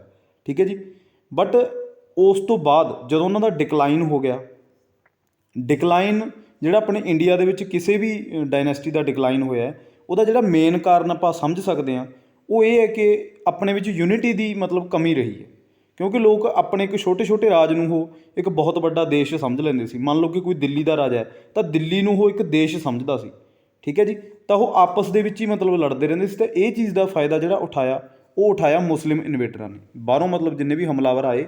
ਕਿਉਂਕਿ ਆਪਣੀ ਜਿਹੜੀ ਕੰਟਰੀ ਹੈ ਇੰਡੀਆ ਨੂੰ ਜਿਹੜਾ ਸੋਨੇ ਦੀ ਚਿੜੀ ਕਿਹਾ ਗਿਆ, ਮਤਲਬ ਉਹ ਕਿਸੇ ਫੈਕਟ ਦੇ ਕਾਰਨ ਹੀ ਕਿਹਾ ਗਿਆ, ਕਿਉਂਕਿ ਇੱਥੇ ਹਰ ਇੱਕ ਚੀਜ਼ ਅਵੇਲੇਬਲ ਸੀ। ਠੀਕ ਹੈ ਜੀ, ਮਤਲਬ ਹਰ ਟਾਈਪ ਦਾ ਵਪਾਰੀ ਜਿਹੜਾ ਆਪਣੇ ਇੰਡੀਆ ਦੇ ਵਿੱਚ ਪਹੁੰਚਣਾ ਚਾਹੁੰਦਾ ਸੀ। ਅਤੇ ਤਾਂ ਕਰਕੇ ਇਹ ਜਿਹੜੇ ਇਸ ਤੋਂ ਬਾਅਦ ਜਿਹੜੇ ਕਿੰਗ ਆਏ, ਜਿਹੜੇ ਮੁਸਲਿਮਸ ਆਏ, ਅਰਬਸ ਜਿਹਨੂੰ ਆਪਾਂ ਕਹਿੰਦੇ ਹਾਂ, ਤਾਂ ਅਰਬ ਕੰਟਰੀਆਂ ਤੋਂ ਆਏ, ਉਹਨਾਂ ਨੇ ਹਮਲੇ ਕੀਤੇ ਅਤੇ ਆਪਣੇ ਬਹੁਤ ਸਾਰਾ ਪਲੰਡਰ ਉਹਨਾਂ ਨੇ ਕੀਤਾ, ਬਹੁਤ ਸਾਰਾ ਕੁਛ ਲੁੱਟ ਕੇ ਆਪਣੇ ਇੰਡੀਆ ਦੇ ਵਿੱਚ ਉਹ ਲੈ ਕੇ ਗਏ। ਤਾਂ ਇਹ ਜਿਹੜਾ ਪੀਰੀਅਡ ਆਉਂਦਾ, ਇਹ ਮਤਲਬ ਇੱਕੋ ਦਮ ਜਦੋਂ ਆਪਾਂ ਕਹਿੰਦੇ ਹਾਂ ਕਿ ਜਿਹੜੇ ਗੁਪਤਾ ਕਿੰਗ ਸੀ, ਉਹ ਤੋਂ ਬਾਅਦ ਇਹ ਪੀਰੀਅਡ ਆਪਣਾ ਸਟਾਰਟ ਹੁੰਦਾ। ਤਾਂ ਇਹ ਜਿਹੜੇ ਅਰਬ ਇਨਵੇਡਰ ਆਏ ਸੀ, ਇਹਨਾਂ ਨੇ ਬਹੁਤ ਕੁਛ ਆਪਣਾ ਡਿਸਟਰੋਏ ਵੀ ਕੀਤਾ ਸੀ। ਜਿਵੇਂ ਕਿ ਆਪਣੀਆਂ ਕਈ ਯੂਨੀਵਰਸਿਟੀਆਂ, ਜਿਵੇਂ ਕਿ ਆਪਣੀ ਨਾਲੰਦਾ ਯੂਨੀਵਰਸਿਟੀ, ਵਿਕਰਮਸ਼ਿਲਾ ਯੂਨੀਵਰਸਿਟੀ, ਤਾਂ ਇਹ ਯੂਨੀਵਰਸਿਟੀਜ਼ ਵੀ ਬਹੁਤ ਡਿਸਟਰੋਏ ਕੀਤੀਆਂ। ਆਪਣਾ ਬਹੁਤ ਸਾਰਾ ਲਿਟਰੇਚਰ ਜਿਹੜਾ ਉਹ ਮਤਲਬ ਸੜ ਕੇ ਸਵਾਹ ਹੋ ਗਿਆ ਸੀ, ਅਤੇ ਬਹੁਤ ਸਾਰੇ ਮੰਦਰ ਆਪਣੇ ਢਾਹੇ ਗਏ। ਠੀਕ ਹੈ ਜੀ, ਤਾਂ ਬਹੁਤ ਕੁਛ ਹੋਇਆ। ਤਾਂ ਇਹ ਗੁਪਤਾ ਕਿੰਗਸ ਤੋਂ ਬਾਅਦ ਵਾਲਾ ਜਿਹੜਾ ਪੀਰੀਅਡ ਹੈ ਆਪਾਂ ਉਹ ਪੜ੍ਹ ਰਹੇ ਹਾਂ। ਤਾਂ ਇਹ ਤੁਹਾਡੇ SST ਮਾਸਟਰ ਕੈਡਰ ਦਾ ਇੱਕ ਬਹੁਤ ਇੰਪੋਰਟੈਂਟ ਪਾਰਟ ਹੈ। ਠੀਕ ਹੈ ਜੀ, ਤਾਂ ਇਹਨੂੰ ਤੁਸੀਂ ਪੂਰੇ ਡਿਟੇਲ ਦੇ ਵਿੱਚ ਪੜ੍ਹਨਾ ਹੈ, ਕਿਉਂਕਿ ਜੇ ਤੁਸੀਂ ਵਧੀਆ ਮਾਰਕਿੰਗ ਆਪਣੇ ਮਤਲਬ ਮਾਰਕਸ ਵਧੀਆ ਤਰੀਕੇ ਨਾਲ ਲੈਣੇ ਚਾਹੁੰਦੇ ਹੋ SST ਮਾਸਟਰ ਕੈਡਰ ਦੇ ਵਿੱਚੋਂ, ਤਾਂ ਇਹਨੂੰ ਪੂਰੇ ਡਿਟੇਲ ਦੇ ਵਿੱਚ ਪੜ੍ਹੋ। ਕਿਉਂਕਿ ਹੁਣ ਜਿਹੜੇ ਪੇਪਰ ਆ ਰਹੇ ਨੇ ਬਹੁਤ ਡਿਟੇਲ ਦੇ ਵਿੱਚ ਉਹ ਪੇਪਰ ਆਪਾਂ ਤੋਂ ਪੁੱਛ ਰਹੇ ਨੇ, ਕਿਉਂਕਿ ਕੰਪੀਟੀਸ਼ਨ ਬਹੁਤ ਜ਼ਿਆਦਾ ਹੈ। ਤਾਂ ਕਰਕੇ ਮੈਂ ਤੁਹਾਨੂੰ ਕਹਿਣਾ ਕਿ ਜੇਕਰ ਤੁਸੀਂ ਸੇਫ ਰਹਿਣਾ ਤਾਂ ਇੱਕ ਇੱਕ ਫੈਕਟ ਨੂੰ ਪੂਰੀ ਡਿਟੇਲ ਦੇ ਵਿੱਚ ਤੁਸੀਂ ਪੜ੍ਹੋ। ਤਾਂ ਅੱਜ ਆਪਾਂ ਪੂਰੇ ਡਿਟੇਲ ਦੇ ਵਿੱਚ ਇਹ ਜਿਹੜਾ ਟੌਪਿਕ ਹੈ ਉਹ ਕਵਰ ਕਰਨ ਜਾ ਰਹੇ ਹਾਂ। ਸਭ ਤੋਂ ਪਹਿਲੀ ਜਿਹੜੀ ਆਪਣੀ ਸਲਾਈਡ ਹੈ, ਕਿੰਗਸ ਐਂਡ ਦੇਅਰ ਕਿੰਗਡਮਸ 700 AD ਤੋਂ ਲੈ ਕੇ 1200 AD ਤੱਕ। ਤਾਂ 700 ਤੋਂ ਲੈ ਕੇ ਇਹ ਕੰਮ ਸਟਾਰਟ ਹੁੰਦਾ, 1200 AD ਤੱਕ ਇਹ ਕੰਮ ਚੱਲਦਾ। 1200 ਦੇ ਵਿੱਚ ਆਪਾਂ ਦੇਖਦੇ ਹਾਂ ਕਿ ਦਿੱਲੀ ਸਲਤਨਤ ਦੀ ਸਥਾਪਨਾ ਹੋ ਜਾਂਦੀ ਹੈ। ਠੀਕ ਹੈ ਜੀ, ਦਿੱਲੀ ਸਲਤਨਤ ਦੇ ਵਿੱਚ ਅਲੱਗ-ਅਲੱਗ ਡਾਇਨੈਸਟੀਜ਼ ਦਾ ਜਿਹੜਾ ਆਪਾਂ ਕਹਿੰਦੇ ਹਾਂ ਕਿ ਉਹ ਰਾਜ, ਅਲੱਗ-ਅਲੱਗ ਡਾਇਨੈਸਟੀਜ਼ ਆਉਂਦੀਆਂ, ਜਿਵੇਂ ਕਿ ਸਲੇਵ ਡਾਇਨੈਸਟੀ ਤੋਂ ਕੰਮ ਸਟਾਰਟ ਹੁੰਦਾ। ਤਾਂ ਲੋਧੀ ਡਾਇਨੈਸਟੀ ਤੱਕ ਇਹ ਕੰਮ ਚੱਲਦਾ। ਲੋਧੀ ਤੋਂ ਬਾਅਦ ਜਿਹੜਾ ਮੁਗਲਾਂ ਦਾ ਰਾਜ ਆਪਣੇ 1526 ਤੋਂ ਜਦੋਂ ਬਾਬਰ ਇਨਵੇਡ ਕਰ ਦਿੰਦਾ, ਉਸ ਤੋਂ ਬਾਅਦ ਆਪਣੇ ਮੁਗਲਾਂ ਦਾ ਰਾਜ ਸਥਾਪਿਤ ਹੋ ਜਾਂਦਾ। ਠੀਕ ਹੈ ਜੀ। ਤਾਂ ਇਸ ਤਰ੍ਹਾਂ ਆਪਾਂ ਜਦੋਂ ਆਪਾਂ ਦੇਖਦੇ ਹਾਂ ਕਿ ਮੁਸਲਿਮਸ ਦੀ ਐਂਟਰੀ ਕਦੋਂ ਹੁੰਦੀ ਹੈ, ਤਾਂ ਸਭ ਤੋਂ ਪਹਿਲਾਂ ਜਿਹੜਾ ਹਮਲਾ ਆਪਣੇ ਹੋਇਆ ਸੀ ਉਹ ਹੋਇਆ ਸੀ 712 AD ਦੇ ਵਿੱਚ ਮੁਹੰਮਦ ਬਿਨ ਕਾਸਿਮ। ਠੀਕ ਹੈ ਜੀ। ਤਾਂ ਇਹ ਬੰਦੇ ਦਾ ਤੁਸੀਂ ਨਾਮ ਯਾਦ ਰੱਖਿਓ, ਬਹੁਤ ਪੁੱਛਿਆ ਜਾਂਦਾ। ਤਾਂ ਪਹਿਲਾਂ ਤਾਂ ਆਪਾਂ ਇਹ ਕਹਿੰਦੇ ਸੀ ਕਿ ਮਾਡਰਨ ਹਿਸਟਰੀ ਯਾਨੀ ਕਿ ਆਪਾਂ ਤੋਂ ਜ਼ਿਆਦਾ ਪੁੱਛੀ ਜਾਂਦੀ ਹੈ SST ਮਾਸਟਰ ਕੇਡਰ ਦੇ ਵਿੱਚ ਵੀ, ਤਾਂ ਬਟ ਇਹ ਆਪਾਂ ਹੁਣ ਕਹਿ ਨਹੀਂ ਸਕਦੇ, ਇਹਦਾ ਕੋਈ ਮਤਲਬ ਆਪਾਂ ਨੂੰ ਕੋਈ ਆਈਡੀਆ ਨਹੀਂ। ਇਹ ਐਗਜ਼ਾਮੀਨਰ ਦੇ ਸਾਰੇ ਆ, ਤੁਹਾਨੂੰ ਜਿਹੜੀ ਐਂਸ਼ੀਅੰਟ ਹਿਸਟਰੀ ਆ ਉਹ ਵੀ ਜ਼ਿਆਦਾ ਪਾ ਸਕਦਾ, ਕਿਉਂਕਿ ਹੁਣ ਬੱਚੇ ਐਂਸ਼ੀਅੰਟ ਹਿਸਟਰੀ 'ਤੇ ਧਿਆਨ ਆ ਜਿਹੜੇ ਉਹ ਘੱਟ ਦਿੰਦੇ ਆ, ਅਤੇ ਤਾਂ ਕਰਕੇ ਐਂਸ਼ੀਅੰਟ ਹਿਸਟਰੀ ਤੁਸੀਂ ਆਪਣੀ ਪੂਰੀ ਸਟਰੋਂਗ ਕਰੋ। ਠੀਕ ਹੈ ਜੀ। ਤਾਂ ਸਭ ਤੋਂ ਪਹਿਲਾਂ ਜਿਹੜਾ ਇਨਵੇਡਰ ਆਪਣਾ ਮੁਹੰਮਦ ਬਿਨ ਕਾਸਿਮ, ਇਹਨੇ ਸਭ ਤੋਂ ਪਹਿਲਾ ਹਮਲਾ ਆਪਣੇ ਕੀਤਾ। ਇਹਦੇ ਬਾਰੇ ਆਪਾਂ ਪੂਰਾ ਡਿਟੇਲ ਦੇ ਵਿੱਚ ਇਹਦਾ ਕਨਸੈਪਟ ਜਾਣਾਂਗੇ ਕਿ ਕਿੱਥੋਂ ਇਹ ਬੰਦਾ ਆਇਆ ਸੀ, ਕੌਣ ਇਹ ਬੰਦਾ ਸੀ, ਅਤੇ ਇਹਨੇ ਕੀ ਮਤਲਬ ਕਿਹੜੇ ਇਰਾਦੇ ਨਾਲ ਇਹ ਆਪਣੇ ਇੰਡੀਆ ਦੇ ਵਿੱਚ ਆਇਆ ਸੀ। ਤਾਂ ਮੁਹੰਮਦ ਬਿਨ ਕਾਸਿਮ 712 AD ਦੇ ਵਿੱਚ, ਇਹ ਟਾਈਮ ਪੀਰੀਅਡ ਤੁਸੀਂ ਯਾਦ ਰੱਖਣਾ। ਇਹਦੇ ਬਾਰੇ ਤੁਸੀਂ ਆਪਾਂ ਜਿਹੜਾ ਪੜ੍ਹਨਾ, ਹੀ ਵਾਜ਼ ਅ ਕਮਾਂਡਰ ਆਫ ਉਮਿਆਦ ਕੈਲਿਫ ਅਲ ਵਾਲਿਦ। ਠੀਕ ਹੈ ਜੀ। ਤਾਂ ਉਮਿਆਦ ਮਤਲਬ ਜਿਹੜਾ ਇਹ ਕੈਲਿਫ ਹੁੰਦਾ ਖਲੀਫਾ, ਜਿਹਨੂੰ ਪੰਜਾਬੀ ਦੇ ਵਿੱਚ ਆਪਾਂ ਖਲੀਫਾ ਕਹਿ ਦਿੰਦੇ ਹਾਂ। ਖਲੀਫਾ ਮਤਲਬ ਸਾਰੇ ਮੁਸਲਮਾਨਾਂ ਦਾ ਹੈੱਡ। ਠੀਕ ਹੈ ਜੀ। ਤਾਂ ਉਮਿਆਦ ਇੱਕ ਕੈਲਿਫ ਸੀਗਾ, ਖਲੀਫਾ ਸੀਗਾ। ਇਹਨੇ ਮਤਲਬ ਇਹਨੂੰ ਭੇਜਿਆ ਸੀ ਇੰਡੀਆ ਦੇ ਵਿੱਚ ਕਿ ਤੂੰ ਉੱਥੇ ਜਾ ਕੇ ਦੇਖ ਕੇ ਆ ਵੀ ਕੀ ਸਿਸਟਮ ਹੈ ਇੰਡੀਆ ਦੇ ਵਿੱਚ। ਠੀਕ ਹੈ ਜੀ। ਤਾਂ ਉਹਦਾ ਨਾਮ ਸੀਗਾ ਅਲ ਵਾਲਿਦ। ਇਹਨੂੰ ਮਤਲਬ ਇੰਡੀਆ ਦੇ ਵਿੱਚ ਭੇਜਿਆ ਸੀ। ਅਲ ਵਾਲਿਦ ਇਹ ਖਲੀਫਾ ਦਾ ਨਾਮ ਹੈ। ਠੀਕ ਹੈ ਜੀ। ਅਗਲਾ ਜਿਹੜਾ ਆਪਣਾ ਫੈਕਟ ਹੈ, he was sent by caliph's governor of Iraq. ਠੀਕ ਹੈ ਜੀ। ਤਾਂ ਕੈਲਿਫ ਨੇ ਮਤਲਬ ਜਿਹੜਾ ਇਹ ਖਲੀਫਾ ਸੀ, ਇਹਦਾ ਇੱਕ ਗਵਰਨਰ ਸੀਗਾ ਇਰਾਕ ਦੇ ਵਿੱਚ। ਇਰਾਕ ਨੂੰ ਉਸ ਟਾਈਮ 'ਤੇ ਕੀ ਕਿਹਾ ਜਾਂਦਾ ਸੀ? ਫਾਰਸ। ਠੀਕ ਹੈ ਜੀ। ਤਾਂ ਫਾਰਸ ਤੁਸੀਂ ਇਹ ਯਾਦ ਰੱਖਣਾ, ਕਈ ਵਾਰੀ ਤੁਹਾਨੂੰ ਫਾਰਸ ਹੀ ਆ ਜਾਂਦਾ ਮਤਲਬ ਨਾਮ। ਤਾਂ ਫਾਰਸ ਕਿਹਦਾ ਨਾਮ ਸੀ? ਇਰਾਕ ਦਾ। ਇਰਾਕ ਨੂੰ ਉਸ ਟਾਈਮ 'ਤੇ ਫਾਰਸ ਕਿਹਾ ਜਾਂਦਾ ਸੀ, ਅਰਬ ਕੰਟਰੀ ਕਿਹਾ ਜਾਂਦਾ ਸੀ। ਤਾਂ ਜਿਹੜਾ ਇਰਾਕ ਦਾ ਮਤਲਬ ਗਵਰਨਰ ਸੀਗਾ, ਇਹ ਖਲੀਫਾ ਨੇ ਨਿਯੁਕਤ ਕੀਤਾ ਹੋਇਆ, ਉਹ ਬੰਦੇ ਦਾ ਨਾਮ ਕੀ ਸੀ? ਉਹਦਾ ਨਾਮ ਸੀ ਅਲ ਹਜ਼ਾਜ਼ ਬਿਨ ਯੂਸਫ। ਠੀਕ ਹੈ ਜੀ। ਇੱਥੇ ਬਿਨ ਪਾ ਲਿਓ, ਅਲ ਹਜ਼ਾਜ਼ ਬਿਨ ਯੂਸਫ। ਠੀਕ ਹੈ ਜੀ। ਅਲ ਹਜ਼ਾਜ਼ ਬਿਨ ਯੂਸਫ ਇੱਕ ਉੱਥੋਂ ਦਾ ਗਵਰਨਰ ਸੀ ਇਰਾਕ ਦਾ। ਤਾਂ ਇਹ ਬੰਦੇ ਨੇ ਇਹਨੂੰ ਸੈਂਡ ਕੀਤਾ ਸੀ ਇੰਡੀਆ ਨੂੰ। ਇੰਡੀਆ ਵੱਲ ਮਤਲਬ ਇਹ ਭੇਜਿਆ ਸੀ ਕਿ ਤੂੰ ਇੰਡੀਆ ਦੇ ਵਿੱਚ ਜਾ ਅਤੇ ਉੱਥੇ ਮਤਲਬ ਲੁੱਟ ਖਸੁੱਟ ਕਰਕੇ ਆਪਾਂ ਕਹਿ ਸਕਦੇ ਹਾਂ ਕਿ ਜਿੰਨਾ ਵੀ ਤੇਥੋਂ ਕੁਛ ਲੁੱਟਿਆ ਜਾਂਦਾ ਤਾਂ ਲੈ ਕੇ ਆ, ਕਿਉਂਕਿ ਬਹੁਤ ਰਿਚ ਕੰਟਰੀ ਹੈ। ਠੀਕ ਹੈ ਜੀ। ਤਾਂ ਇੰਡੀਆ ਦਾ ਮਤਲਬ ਇੰਨਾ ਕੁ ਆਪਾਂ ਕਹਿ ਸਕਦੇ ਹਾਂ ਕਿ ਇੰਨਾ ਆਪਣੀ ਰਿਚ ਕੰਟਰੀ ਇਹ ਰਹੀ ਹੈ। ਤਾਂ ਅਲ ਹਜ਼ਾਜ਼ ਬਿਨ ਯੂਸਫ, ਇਹ ਤੁਹਾਨੂੰ ਪੁੱਛ ਸਕਦੇ ਆ, ਇਹ ਮਤਲਬ ਕਿੱਥੋਂ ਦਾ ਸੀ? ਇਰਾਕ ਦਾ, ਫਾਰਸ ਦਾ ਇਹ ਗਵਰਨਰ ਸੀਗਾ, ਅਲ ਹਜ਼ਾਜ਼ ਬਿਨ ਯੂਸਫ। ਤਾਂ ਇਹ ਕੁਐਸਚਨ ਆਉਂਦਾ ਹੁੰਦਾ ਕਿ ਉਹ ਜਿਹੜੇ ਟਾਈਮ 'ਤੇ ਮੁਹੰਮਦ ਬਿਨ ਕਾਸਿਮ ਨੇ ਆਪਣੇ ਹਮਲਾ ਕੀਤਾ, ਤਾਂ ਉਸ ਟਾਈਮ 'ਤੇ ਇਰਾਕ ਦਾ ਜਿਹੜਾ ਗਵਰਨਰ ਸੀ ਉਹ ਕੌਣ ਸੀ? ਤਾਂ ਉਹਦਾ ਨਾਮ ਸੀ ਅਲ ਹਜ਼ਾਜ਼ ਬਿਨ ਯੂਸਫ। ਤਾਂ ਇੱਥੋਂ ਕੁਐਸਚਨ ਤੁਹਾਨੂੰ ਆ ਸਕਦਾ ਹੈ। ਪ੍ਰੀਵੀਅਸ ਨਹੀਂ, ਤੁਹਾਨੂੰ ਖਲੀਫਾ ਵਗੈਰਾ ਇਹਦੇ ਬਹੁਤ ਘੱਟ ਚਾਂਸ ਆਉਂਦੇ, ਪਰ ਇਰਾਕ ਦਾ ਗਵਰਨਰ ਇਹ ਤੁਹਾਨੂੰ ਪੁੱਛ ਸਕਦੇ ਨੇ। ਅਗਲਾ ਜਿਹੜਾ ਆਪਣਾ ਪੁਆਇੰਟ ਹੈ, ਕਾਸਿਮ ਡਿਫੀਟਡ ਦਾਹਿਰ। ਇਹਦਾ ਨਾਮ ਤੁਸੀਂ ਯਾਦ ਰੱਖਿਓ। ਦਾਹਿਰ ਕੌਣ ਹੈ? ਇਹ ਸਿੰਧ ਦਾ ਰਾਜਾ ਸੀ। ਠੀਕ ਹੈ ਜੀ। ਤਾਂ ਅੱਗੇ ਆਪਾਂ ਮੈਪ ਦੇ ਥਰੂ ਵੀ ਇਹਨੂੰ ਸਮਝਾਂਗੇ। ਤਾਂ ਸਿੰਧ ਦਾ ਰਾਜਾ ਸੀਗਾ ਜਿਹੜਾ ਉਸ ਟਾਈਮ 'ਤੇ, ਉਹਦਾ ਨਾਮ ਕੀ ਸੀ? ਦਾਹਿਰ। ਠੀਕ ਹੈ ਜੀ। ਤਾਂ ਇਹਨੂੰ ਹਰਾਤਾ ਸੀ ਇਹਨੇ, ਮੁਹੰਮਦ ਬਿਨ ਕਾਸਿਮ ਨੇ। ਤਾਂ ruler of Sindh and killed him. ਤਾਂ ਇਹਨੂੰ ਮਾਰਤਾ ਸੀ ਇਹਨੇ, ਮੁਹੰਮਦ ਬਿਨ ਕਾਸਿਮ ਨੇ, ਦਾਹਿਰ ਨੂੰ। ਤਾਂ ਜਿਹੜੀ ਇਹਦੀ ਕੈਪੀਟਲ ਸੀ, ਕੈਪੀਟਲ ਜ਼ਰੂਰ ਤੁਸੀਂ ਯਾਦ ਰੱਖਿਓ, ਕਿਉਂਕਿ ਜੇ ਜ਼ਿਆਦਾ ਡੀਪਲੀ ਪੇਪਰ ਆਉਂਦਾ ਤਾਂ ਤੁਹਾਨੂੰ ਸਿੰਧ ਦੀ ਕੈਪੀਟਲ ਪੁੱਛ ਸਕਦੇ ਨੇ ਕਿ ਉਸ ਟਾਈਮ 'ਤੇ ਜਿਹੜੀ ਇਹ ਦਾਹਿਰ ਨੇ ਆਪਣੀ ਕੈਪੀਟਲ ਬਣਾਈ ਹੋਈ ਸੀ, ਉਹਦਾ ਨਾਮ ਦੱਸੋ ਕੀ ਸੀ? ਤਾਂ ਉਹਦਾ ਨਾਮ ਸੀ ਬ੍ਰਾਹਮਣਾਬਾਦ। ਠੀਕ ਹੈ ਜੀ। ਬ੍ਰਾਹਮਣਾਬਾਦ ਸੀਗੀ ਸਿੰਧ ਦੀ ਕੈਪੀਟਲ। ਤਾਂ ਇੱਥੇ ਮਤਲਬ ਇਹਦੀ ਕੈਪੀਟਲ ਨੇ ਇਹਨੂੰ ਮਤਲਬ ਕੈਪੀਟਲ ਨੂੰ ਕੈਪਚਰ ਕਰ ਲਿਆ ਸੀਗਾ ਮੁਹੰਮਦ ਬਿਨ ਕਾਸਿਮ ਨੇ। ਦਾਹਿਰ ਦੀ ਜਿਹੜੀ ਕੈਪੀਟਲ ਸੀ, ਸਿੰਧ ਦੀ ਕੈਪੀਟਲ ਸੀ ਇਹ ਬ੍ਰਾਹਮਣਾਬਾਦ। ਠੀਕ ਹੈ ਜੀ। ਇਹ ਯਾਦ ਰੱਖਿਓ। ਅਗਲਾ ਜਿਹੜਾ ਆਪਣਾ ਪੁਆਇੰਟ ਹੈ, ਪੀਪਲ ਆਫ ਸਿੰਧ ਵਰ ਗਿਵਨ ਦੀ ਸਟੇਟਸ ਆਫ ਜ਼ਿਮੀਜ਼। ਠੀਕ ਹੈ ਜੀ। ਤਾਂ ਇਹਨੂੰ ਜ਼ਿਮੀ ਦਾ ਸਟੇਟਸ ਦਿੱਤਾ ਸੀ। ਠੀਕ ਹੈ ਜੀ। ਤਾਂ ਦੇ ਵਰ ਸਪੋਜ਼ਡ ਟੂ ਜਜ਼ੀਆ। ਤਾਂ ਸਭ ਤੋਂ ਪਹਿਲਾਂ ਜਜ਼ੀਆ ਇਹ ਬੰਦੇ ਨੇ ਆਪਣੇ 'ਤੇ, ਇੱਥੋਂ ਜਜ਼ੀਆ ਜਿਹੜਾ ਸਟਾਰਟ ਹੁੰਦਾ ਉਹ ਮੁਹੰਮਦ ਬਿਨ ਕਾਸਿਮ ਤੋਂ ਹੀ। ਜਜ਼ੀਆ ਨਾਮ ਦਾ ਇੱਕ ਟੈਕਸ, ਨਵਾਂ ਟੈਕਸ ਇੱਕ ਆਪਣੇ ਵਿੱਚ ਇੰਟਰੋਡਿਊਸ ਹੋ ਗਿਆ ਸੀ। ਇਹ ਮਤਲਬ ਨੋਨ ਮੁਸਲਿਮ ਟੈਕਸ ਸੀਗਾ। ਠੀਕ ਹੈ ਜੀ। ਤਾਂ ਇਹ ਨੋਨ ਮੁਸਲਿਮ ਟੈਕਸ ਜਿਹਨੂੰ ਆਪਾਂ ਕਹਿ ਸਕਦੇ ਹਾਂ। ਤਾਂ ਨੋਨ ਮੁਸਲਿਮ ਮਤਲਬ ਜਿਹੜੇ ਹਿੰਦੂ ਨੇ ਜਾਂ ਕੋਈ ਹੋਰ ਧਰਮ ਦੇ ਨੇ। ਠੀਕ ਹੈ ਜੀ। ਤਾਂ ਜੇਕਰ ਉਹ ਇੱਥੇ ਰਹਿਣਾ ਚਾਹੁੰਦੇ ਨੇ ਤਾਂ ਉਹਨਾਂ ਨੂੰ ਟੈਕਸ ਅਦਾ ਕਰਨਾ ਪਊ, ਕਿਉਂਕਿ ਅਸੀਂ ਉਹਨਾਂ ਦੀ ਦੇਖ ਰੇਖ ਕਰ ਰਹੇ ਹਾਂ। ਤਾਂ ਜਿਹੜੇ ਇਹ ਮੁਸਲਮਾਨ ਸੀ ਇਹ ਕਹਿੰਦੇ ਸੀ। ਠੀਕ ਹੈ ਜੀ। ਤਾਂ ਜਜ਼ੀਆ ਨਾਮ ਦਾ ਇੱਕ ਟੈਕਸ, ਮਤਲਬ ਇਹਦਾ ਨਾਮ ਆਉਣ ਲੱਗ ਗਿਆ ਸੀ ਜਜ਼ੀਆ ਦਾ ਆਪਣੇ ਇੰਡੀਆ ਦੇ ਵਿੱਚ। ਠੀਕ ਹੈ ਜੀ। ਤਾਂ ਮੁਹੰਮਦ ਬਿਨ ਕਾਸਿਮ ਦੇ ਟਾਈਮ 'ਤੇ, ਇਹ ਤੁਸੀਂ ਯਾਦ ਰੱਖਿਓ, ਬਹੁਤ ਇੰਪੋਰਟੈਂਟ ਇਹ ਪੁਆਇੰਟ ਨੇ, ਸਾਰੇ ਤੁਸੀਂ ਨੋਟ ਜ਼ਰੂਰ ਕਰ ਲਿਓ। ਤਾਂ ਹੁਣ ਆਪਾਂ ਇਹਨੂੰ ਮੈਪ ਦੇ ਥਰੂ ਥੋੜ੍ਹਾ ਸਮਝਦੇ ਹਾਂ। ਇੱਥੇ ਆਪਣੀ ਕੰਟਰੀ ਹੈ ਇਰਾਕ। ਠੀਕ ਹੈ ਜੀ। ਤਾਂ ਇੱਥੋਂ ਇਹ ਬੰਦੇ ਨੇ ਮਤਲਬ ਅਟੈਕ ਕੀਤਾ ਸੀ ਸਭ ਤੋਂ ਪਹਿਲਾਂ। ਤਾਂ ਇੱਥੋਂ ਇਹ ਜਿਹੜੀ ਇੱਥੇ ਆਪਣੀ ਨਦੀ ਵਹਿੰਦੀ ਹੈ, ਇੱਥੇ ਇਹ ਨਦੀ ਵਹਿੰਦੀ ਹੈ ਸਿੰਧ। ਠੀਕ ਹੈ ਜੀ। ਤਾਂ ਇਹ ਮਤਲਬ ਇੱਥੇ ਆਪਣਾ ਸਿੰਧ ਪ੍ਰਾਂਤ ਆ ਗਿਆ। ਇਹ ਜਿਹੜਾ ਪ੍ਰਾਂਤ ਹੈ ਪਾਕਿਸਤਾਨ ਦੇ ਅੰਦਰ, ਇਹ ਸਾਰਾ ਸਿੰਧ ਪ੍ਰਾਂਤ ਤਾਂ ਇੱਥੇ ਇਹਨੇ ਇਨਵੇਡ ਕੀਤਾ ਸੀ। ਇੱਥੋਂ ਦਾ ਰਾਜਾ ਸੀ ਦਾਹਿਰ, ਠੀਕ ਹੈ ਜੀ। ਤਾਂ ਸਭ ਤੋਂ ਪਹਿਲਾਂ ਇੱਧਰੋਂ ਆਪਣੇ ਇਰਾਕ 'ਚੋਂ ਇਨਵੇਜ਼ਨ ਹੋਈ ਸੀ। ਇਰਾਕ ਜਿਹਨੂੰ ਆਪਾਂ ਫਾਰਸ ਕਹਿੰਦੇ ਹਾਂ, ਤਾਂ ਇਰਾਕ ਦਾ ਜਿਹੜੀ ਕੰਟਰੀ ਉਹ ਇੱਥੇ ਪੈ ਜਾਂਦੀ ਆਪਣੀ। ਅਤੇ ਇਸ ਤੋਂ ਬਾਅਦ ਜਦੋਂ ਇਹਨਾਂ ਨੂੰ ਪਤਾ ਲੱਗਿਆ, ਜਿਹੜਾ ਆਪਣਾ ਇਹ ਉੱਪਰ ਹੈ, ਇਹ ਆਪਾਂ ਦੇਖ ਰਹੇ ਹਾਂ, ਇਹ ਆਪਣਾ ਅਫਗਾਨਿਸਤਾਨ। ਤਾਂ ਇੱਥੋਂ ਜਦੋਂ ਇਹਨਾਂ ਨੂੰ ਪਤਾ ਲੱਗਿਆ ਕਿ ਇਹ ਬੰਦੇ ਇੱਥੇ ਪਲੰਡਰ ਕਰ ਰਹੇ ਨੇ ਅਤੇ ਇਹ ਬਹੁਤ ਕੁਛ ਮਤਲਬ ਇਹ ਅਮੀਰ ਹੁੰਦੇ ਜਾ ਰਹੇ ਨੇ, ਬਹੁਤ ਕੁਛ ਕਮਾ ਰਹੇ ਨੇ, ਠੀਕ ਹੈ ਜੀ, ਸੋਨਾ ਚਾਂਦੀ ਲੁੱਟ ਕੇ ਲਿਆ ਰਹੇ ਨੇ। ਤਾਂ ਅਫਗਾਨਿਸਤਾਨ ਦਾ ਇੱਕ ਸ਼ਹਿਰ ਹੈ ਗਜ਼ਨੀ। ਤਾਂ ਗਜ਼ਨੀ ਦੇ ਵਿੱਚੋਂ ਇਸ ਤੋਂ ਬਾਅਦ ਇੱਕ ਇਨਵੇਡਰ ਆਊਗਾ ਆਪਣੇ, ਜਿਹੜਾ ਕਿ ਆਪਣੇ ਇੰਡੀਆ ਦੇ ਵਿੱਚ ਐਂਟਰ ਹੋਊਗਾ। ਸਭ ਤੋਂ ਪਹਿਲਾਂ ਇੱਧਰੋਂ ਐਂਟਰੀ ਹੋਈ, ਫਿਰ ਇੱਧਰੋਂ ਐਂਟਰੀ ਹੋਈ, ਠੀਕ ਹੈ ਜੀ। ਤਾਂ ਇਹ ਤੁਸੀਂ ਯਾਦ ਰੱਖਣਾ। ਤਾਂ ਸਭ ਤੋਂ ਪਹਿਲਾਂ ਐਂਟਰੀ ਹੋਈ ਇਰਾਕ ਤੋਂ, ਯਾਨੀ ਕਿ ਫਾਰਸ ਤੋਂ। ਇੱਧਰੋਂ ਆਪਣੇ ਬੰਦੇ ਆਉਣੇ ਸਟਾਰਟ ਹੋਏ, ਮੁਸਲਿਮ ਸੀਗੇ ਜਿਹੜੇ। ਇਸ ਤੋਂ ਬਾਅਦ ਆਪਣੇ ਅਫਗਾਨਿਸਤਾਨ ਤੋਂ ਆਊਗਾ। ਅਫਗਾਨਿਸਤਾਨ ਤੋਂ ਆਏ ਸੀ ਆਪਣੇ ਮਹਿਮੂਦ ਗਜਨਵੀ ਅਤੇ ਮੁਹੰਮਦ ਗੌਰੀ, ਇਹ ਤੁਸੀਂ ਯਾਦ ਰੱਖਿਓ। ਤਾਂ ਸਭ ਤੋਂ ਪਹਿਲਾਂ ਆਇਆ ਸੀ ਮਹਿਮੂਦ ਗਜਨਵੀ, ਫਿਰ ਆਇਆ ਸੀ ਮੁਹੰਮਦ ਗੌਰੀ, ਠੀਕ ਹੈ ਜੀ। ਤਾਂ ਇਹ ਤੁਸੀਂ ਯਾਦ ਰੱਖਿਓ। ਤਾਂ ਜਿਹੜਾ ਸਿੰਧ ਪ੍ਰਾਂਤ ਹੈ, ਸਿੰਧ ਨੂੰ ਕਿਉਂ ਕਿਹਾ ਜਾਂਦਾ? ਕਿਉਂਕਿ ਇੱਥੇ ਇੰਡਸ ਨਦੀ ਵਹਿੰਦੀ ਹੈ। ਇੰਡਸ ਨਦੀ ਬਾਰੇ ਆਪਾਂ ਇੰਡਸ ਵੈਲੀ ਸਿਵਲਾਈਜੇਸ਼ਨ ਬਾਰੇ ਵੀ ਪੜ੍ਹ ਕੇ ਆਏ ਹਾਂ, ਠੀਕ ਹੈ ਜੀ। ਤਾਂ ਇਹ ਨਦੀ ਆਪਣੇ ਇੱਧਰੋਂ ਚਾਈਨਾ 'ਚੋਂ, ਤਿੱਬਤ 'ਚੋਂ ਆਉਂਦੀ ਹੋਈ, ਮਤਲਬ ਇਸ ਤਰ੍ਹਾਂ ਇਹਦਾ ਪਾਕਿਸਤਾਨ ਦੇ ਵਿੱਚ ਇਹਦਾ ਜ਼ਿਆਦਾ ਹਿੱਸਾ ਹੈ, ਠੀਕ ਹੈ ਜੀ। ਤਾਂ ਇਸ ਤਰ੍ਹਾਂ ਇਹ ਅਰੇਬੀਅਨ ਸੀ ਦੇ ਵਿੱਚ ਡਿੱਗ ਜਾਂਦੀ ਹੈ। ਤਾਂ ਜਿਹੜਾ ਇੱਥੇ ਇਹ ਪ੍ਰਾਂਤ ਆ ਗਿਆ, ਇਹ ਆਪਣਾ ਸਿੰਧ ਆ ਗਿਆ, ਠੀਕ ਹੈ ਜੀ। ਇਹ ਤੁਸੀਂ ਯਾਦ ਰੱਖਣਾ ਅਤੇ ਤੁਹਾਨੂੰ ਪੁੱਛਿਆ ਜਾਊਗਾ।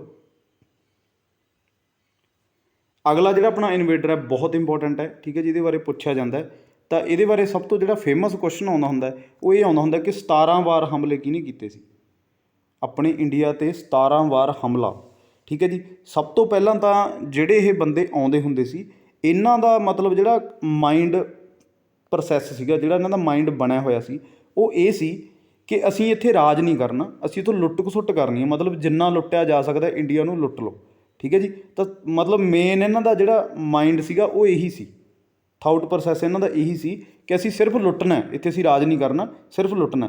ਤਾਂ ਕਰਕੇ ਇਹ ਬੰਦੇ ਨੇ 17 ਵਾਰ ਹਮਲਾ ਕੀਤਾ ਸੀ। ਨਹੀਂ, ਇਹ ਇੱਕ ਵਾਰ 'ਚ ਹਮਲਾ ਕਰਕੇ ਆਪਣਾ ਇਹ ਇੱਥੇ ਰਾਜ ਵੀ ਸਥਾਪਿਤ ਕਰ ਸਕਦਾ ਸੀ, ਪਰ ਇਹਦਾ ਮਕਸਦ ਰਾਜ ਸਥਾਪਿਤ ਕਰਨਾ ਨਹੀਂ, ਸਿਰਫ ਇੰਡੀਆ ਨੂੰ ਲੁੱਟਣਾ ਸੀ, ਠੀਕ ਹੈ ਜੀ। ਤਾਂ ਤੁਸੀਂ ਆਪਾਂ ਇਹਦੇ ਬਾਰੇ ਪੜ੍ਹਦੇ ਹਾਂ ਮਹਿਮੂਦ ਗਜਨੀ ਬਾਰੇ। ਤਾਂ ਮੈਪ 'ਤੇ ਤੁਸੀਂ ਇੱਕ ਵਾਰੀ ਇਹਨੂੰ ਦੇਖ ਸਕਦੇ ਹੋ। ਤਾਂ ਮੈਪ ਦੇ ਉੱਤੇ ਕਿੱਥੇ ਅਫਗਾਨਿਸਤਾਨ? ਉੱਪਰ ਹੈ ਆਪਣੇ ਇੱਧਰ, ਠੀਕ ਹੈ ਜੀ। ਪਾਕਿਸਤਾਨ ਤੋਂ ਅੱਗੇ ਪੈਂਦਾ ਅਫਗਾਨਿਸਤਾਨ। ਤਾਂ ਅਫਗਾਨਿਸਤਾਨ ਦਾ ਇੱਕ ਸ਼ਹਿਰ ਹੈ ਗਜ਼ਨੀ, ਠੀਕ ਹੈ ਜੀ। ਤਾਂ ਗਜ਼ਨੀ ਮਤਲਬ ਇਹ ਜਿਹੜੀ ਸਿੰਧ ਪ੍ਰਾਂਤ ਸੀ, ਸਿੰਧ ਪ੍ਰਾਂਤ ਤੋਂ ਸਾਰਿਆਂ ਨੂੰ ਇਹਦਾ ਪਤਾ ਲੱਗ ਗਿਆ ਸੀ। ਮਤਲਬ ਇੱਕ ਆਪਣੀ ਜਿਹੜੀ ਇੰਡਸ ਵੈਲੀ ਸਿਵਲਾਈਜੇਸ਼ਨ ਹੈ, ਇਹ ਉਦੋਂ ਜ਼ਿਆਦਾ ਮਤਲਬ ਉਸ ਤੋਂ ਪਹਿਲਾਂ ਫੇਮਸ ਸੀਗੀ। ਤਾਂ ਇਹ ਮਤਲਬ ਇਹ ਏਰੀਆ ਹੀ ਬਹੁਤ ਫੇਮਸ ਸੀ ਸਾਰਾ ਪਾਕਿਸਤਾਨ ਵਾਲਾ, ਆਪਾਂ ਕਹਿ ਸਕਦੇ ਹਾਂ, ਕਿਉਂਕਿ ਉਸ ਟਾਈਮ 'ਤੇ ਆਪਣੀਆਂ ਵੰਡੀਆਂ ਨਹੀਂ ਪਈਆਂ ਹੋਈਆਂ ਸੀ। ਪਾਕਿਸਤਾਨ ਇਹ ਸਾਰਾ ਆਪਣਾ ਹਿੱਸਾ ਹੀ ਸੀ, ਇਹ ਸਾਰਾ ਆਪਾਂ ਕਹਿ ਸਕਦੇ ਹਾਂ ਕਿ ਇਹ ਸਾਰੇ ਇੰਡੀਆ ਸੀ, ਠੀਕ ਹੈ ਜੀ। ਤਾਂ ਇਹ ਅਫਗਾਨਿਸਤਾਨ ਤੋਂ ਇਹਨਾਂ ਨੂੰ ਇਨਵੇਡਰਸ ਨੂੰ ਆਉਣਾ, ਆ ਕੇ ਇਹ ਦੁਬਾਰਾ ਫਿਰ ਇਹ ਲੁੱਟ ਕੇ ਚਲੇ ਜਾਂਦੇ ਸੀ, ਠੀਕ ਹੈ ਜੀ। ਤਾਂ ਇਹ ਤੁਸੀਂ ਯਾਦ ਰੱਖਣਾ। ਤਾਂ ਅਫਗਾਨਿਸਤਾਨ ਤੋਂ ਆਇਆ ਸੀ ਇਹ, ਇੱਥੋਂ ਜਿਹੜਾ ਆਇਆ ਸੀ ਗਜ਼ਨੀ, ਮਹਿਮੂਦ ਗਜ਼ਨਵੀ, ਠੀਕ ਹੈ ਜੀ। ਤਾਂ ਇਹਦੇ ਬਾਰੇ ਆਪਾਂ ਪੜ੍ਹਦੇ ਹਾਂ ਇੱਕ ਇੱਕ ਪੁਆਇੰਟ। ਸਭ ਤੋਂ ਪਹਿਲਾ ਜਿਹੜਾ ਪੁਆਇੰਟ ਹੈ, ਸਬੁਕਤਗੀਨ ਵਾਜ਼ ਸਕਸੀਡਡ ਬਾਈ ਹਿਜ਼ ਸਨ ਮਹਿਮੂਦ, ਠੀਕ ਹੈ ਜੀ। ਸਬੁਕਤਗੀਨ ਕੌਣ ਹੈ? ਮਹਿਮੂਦ ਗਜ਼ਨਵੀ ਦਾ ਫਾਦਰ, ਠੀਕ ਹੈ ਜੀ। ਤਾਂ ਇਹ ਤੁਹਾਨੂੰ ਪੁੱਛਿਆ ਜਾ ਸਕਦਾ, ਮਹਿਮੂਦ ਗਜ਼ਨਵੀ ਦਾ ਫਾਦਰ ਕੌਣ ਸੀ?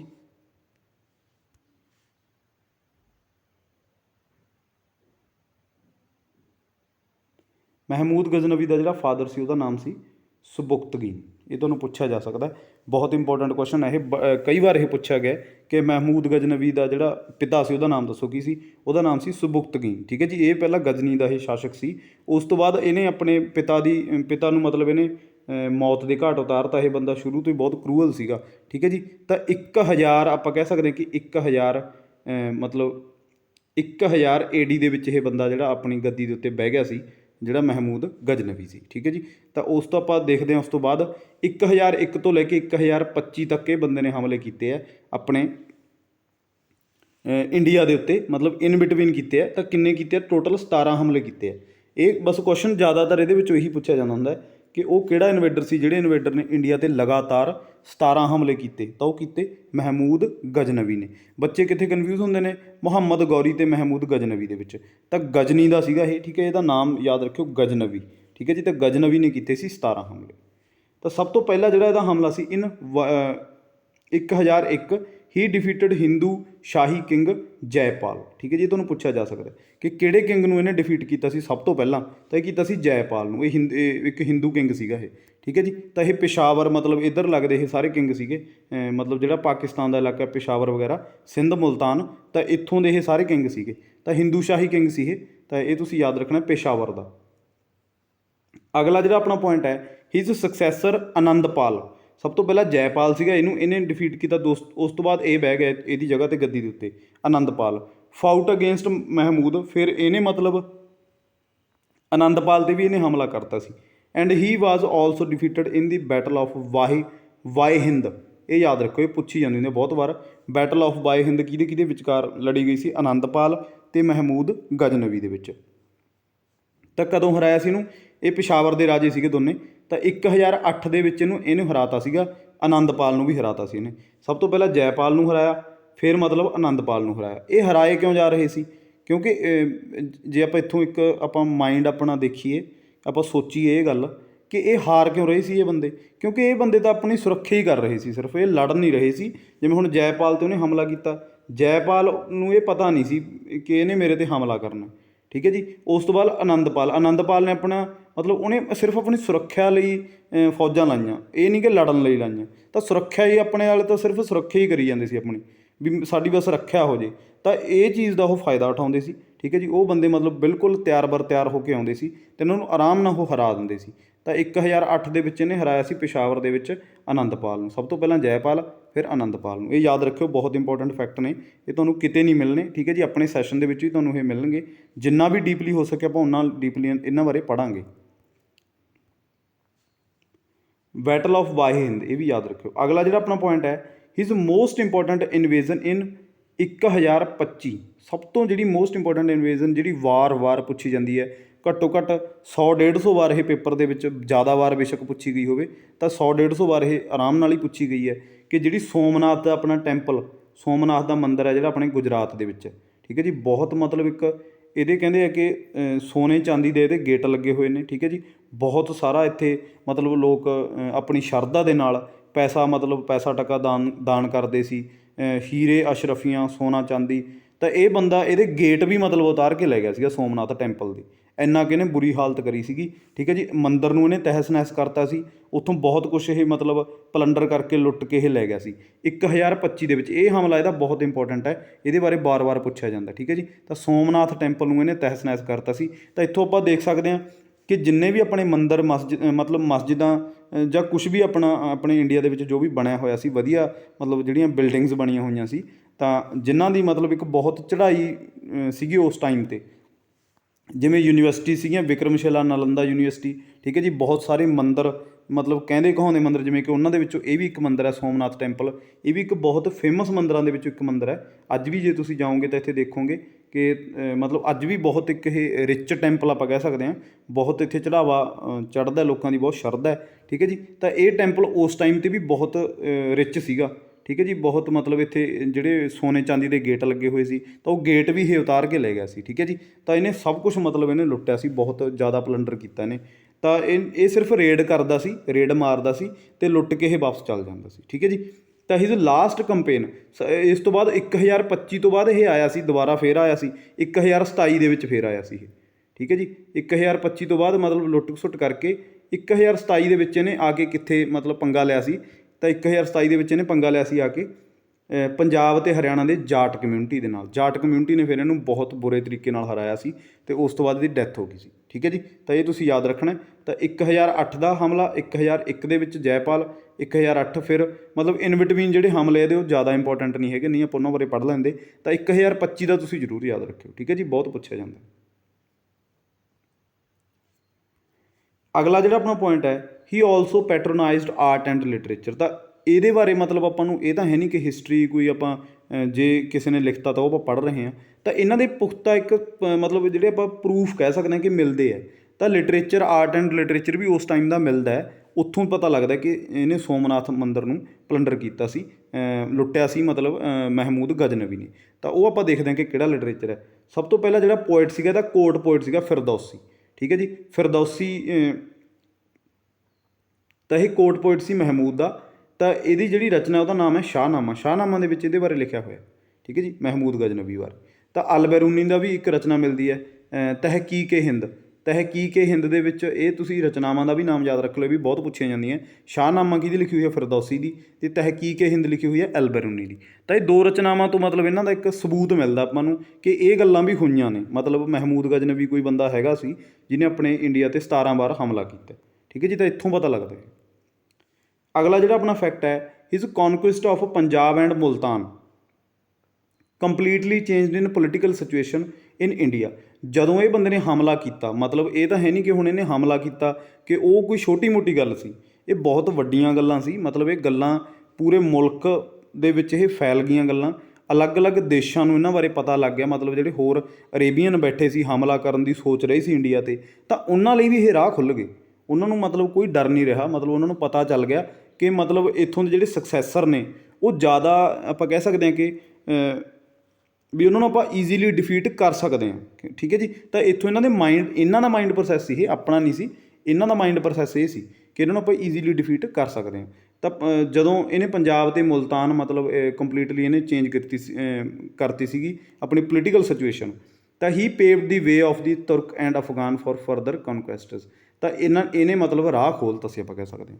ਤਾਂ ਇਸ ਤੋਂ ਬਾਅਦ ਰਾਹ ਖੁੱਲ੍ਹ ਗਏ ਸੀ ਕਿ ਤੁਸੀਂ ਹਮਲਾ ਕਰੋ, ਲੁੱਟ ਕੇ ਜਾਓ। ਠੀਕ ਹੈ ਜੀ, ਤਾਂ ਮਤਲਬ ਇੰਡੀਆ ਨੂੰ ਲੁੱਟੋ ਜਿੰਨਾ ਲੁੱਟੀ ਦਾ। ਠੀਕ ਹੈ ਜੀ, ਅਤੇ ਇੱਥੋਂ ਇਹ ਬੰਦੇ ਨੇ ਰਾਹ ਖੋਲ੍ਹਤਾ ਸੀ। ਅਗਲਾ ਆਪਾਂ ਪੜ੍ਹਦੇ ਹਾਂ ਮੁਹੰਮਦ ਗੌਰੀ ਦੇ ਬਾਰੇ। ਠੀਕ ਹੈ ਜੀ, ਤਾਂ ਇਸ ਤੋਂ ਬਾਅਦ ਅਨਲਾਈਕ। ਠੀਕ ਹੈ ਜੀ, ਤਾਂ ਇਹ ਯੂ ਲਾਈਕ ਨਹੀਂ ਹੈਗਾ, ਅਨਲਾਈਕ ਇਹ, ਅਨਲਾਈਕ ਸ਼ਬਦ ਹੈ ਇਹ। ਠੀਕ ਹੈ ਜੀ, ਇਹ ਤੁਸੀਂ ਸਹੀ ਕਰ ਲਿਓ।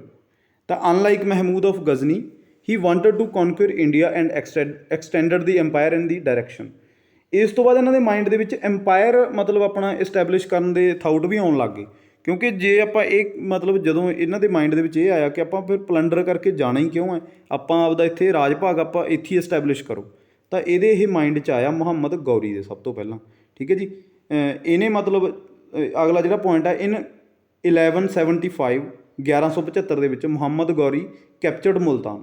ਫਿਰ ਇਹਨੇ ਮੁਲਤਾਨ ਕੈਪਚਰ ਕਰ ਲਿਆ। ਮਤਲਬ ਇਹ ਕਹਿੰਦੇ ਵੀ ਇਹ ਨਹੀਂ ਕਿ ਆਪਾਂ ਕੈਪਚਰ ਵੀ ਕਰਕੇ ਦੇਖੀਏ ਕਿ ਇਹ ਰਾਜੇ ਆਪਣੇ ਨਾਲ ਕੀ ਕਰਦੇ ਨੇ। ਤਾਂ ਮੁਲਤਾਨ ਇਹਨੇ ਕੈਪਚਰ ਕੀਤਾ 1175 ਦੇ ਵਿੱਚ।